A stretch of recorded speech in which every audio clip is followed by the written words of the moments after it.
Oke guys, jumpa lagi di channel Alim Suzuki. Semoga Anda dalam keadaan sehat selalu ya. Oke, kali ini akan kita bahas materi masalah cara kerja dari kopling ya. Sebelumnya kita lihat dulu atau kita perhatikan dulu prinsip kerja dari kopling ya. Kita lihat ini ada dua buah piringan ya, yang satu diam dan yang satu berputar. Apabila piringan yang diam ini bergeser menempel pada piringan yang berputar, maka piringan yang diam nanti akan bergesekan dengan piringan yang berputar, sehingga piringan yang diam ini nanti akan ikut berputar. Oke, bisa kita lihat ya, ini kedua piringan sudah menempel sehingga keduanya bergesekan. Jika piringan yang besar ini berputar, maka piringan yang kecil ini juga ikut berputar. Kemudian ketika kita lepas ya, hubungannya, maka piringan yang kecil ini sudah tidak berputar lagi. Nah, inilah prinsip kerja dari sebuah kopling. Oke guys, next kita lanjut, kita mulai cara kerja dari kopling ya. Kita ulas lagi masalah komponen kopling ya. Ini adalah flywheel atau roda gaya sebagai sumber putaran ya. Kemudian ada nih clutch plate, kemudian ada pressure plate, diafragma spring, kemudian ada release bearing, kemudian ada fork atau garpu ya, kemudian ada lagi ini flat covernya. Oke, posisi ini adalah posisi kopling ketika pedalnya bebas atau tidak dikopling ya. Jadi posisinya seperti ini, antara flywheel dengan clutch plate ini terhubung ya. Kemudian pressure plate juga terhubung.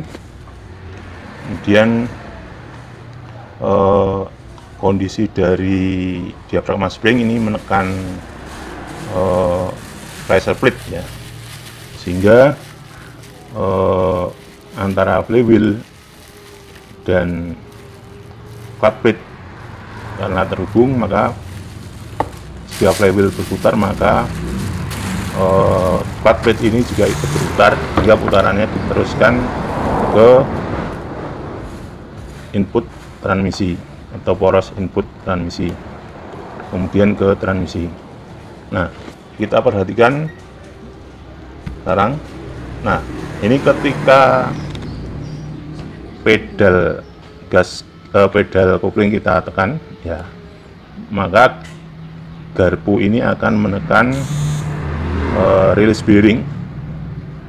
Kemudian release bearing dia akan menekan dari diafragma spring, sehingga pressure plate ini tidak menekan atau renggang terhadap clutch plate.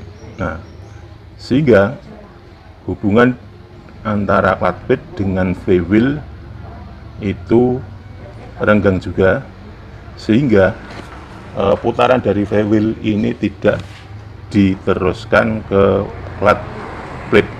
Nah, sehingga poros transmisi ini tidak berputar. Oke guys, itu tadi cara kerja dari kopling ya. Oke, nanti kita lanjut lagi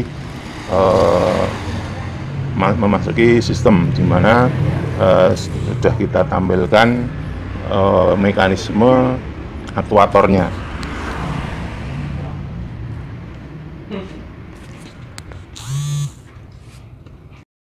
Ya, next. Oke guys, kita lanjut ya. Ini adalah animasi kopling yang lengkap ya, yang dilengkapi dengan aktuator ini dengan menggunakan sistem hidrolik ya. Jadi kalau pedal kopling ini kita tekan ya, maka push rodnya yang terpasang piston pada ini kalipernya, pada master sendernya ini, dia akan meneruskan tekanannya ke cairan hidrolik, dan cairan hidrolik itu akan menekan piston. Nah, piston inilah sebagai aktuatornya nanti yang akan menekan ini fork atau garpu, kemudian garpunya menekan release bearing ya, dan release bearingnya meneruskan ke ini pegas diafragma. Pegas diafragma dia akan menekan pressure plate, dan pressure plate akan menekan disc plate, dan disc plate akan berhimpitan dengan flywheel ya, sehingga kondisi kopling ini terhubung.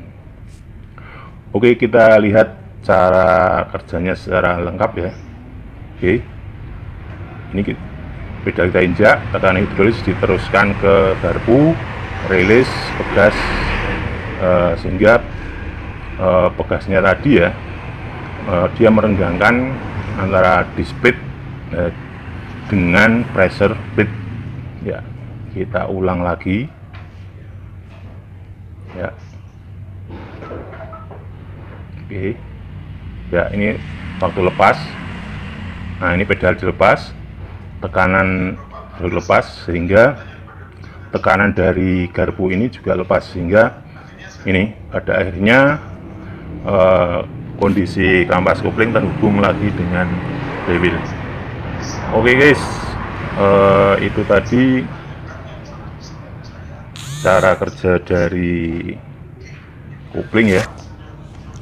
Semoga bermanfaat.